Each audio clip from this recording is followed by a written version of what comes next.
So, bumalik ako sa bukid. Tingnan ko yung mga nagbubunot ng punla. Mamayang hapon, transfer na nila sa ano. Tatanim na sila. Sa sibuyasan natin. 1 hektarya to eh.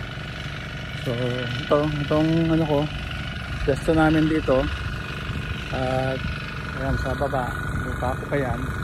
Tabi ng ilog, ang ilog. Ganda, di ba? Ginagamit na pampatubig. Pinapump na lang. Kaya, kumbaga, libreng ano, pump lang ang kailangan mo. Ayan. Paligid ako ng bundok. Ayan.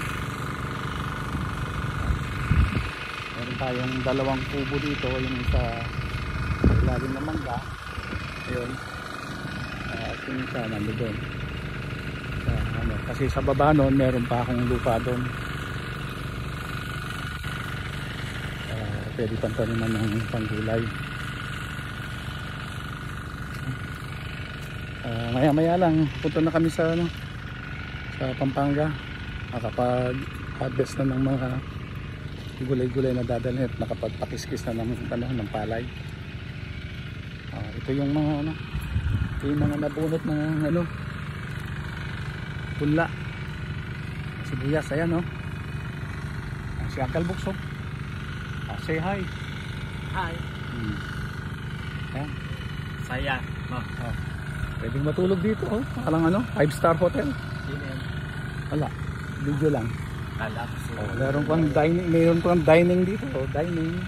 Tapos meron pang 5-star hotel. Ang ganda ng bed, oh. Hindi papaayos ito. Papaayos ko to kasi kailangan may ayos ko na rin ito. Diba? Presko ang hangin. Ayun. Anong ano natin dito, sibuyasan. Marami tayong ano dito, may mga papaya, kawayan. Sabi nga natin yung ilog nandito sa baba. Meron akong ano doon, parang ginawang fish pond.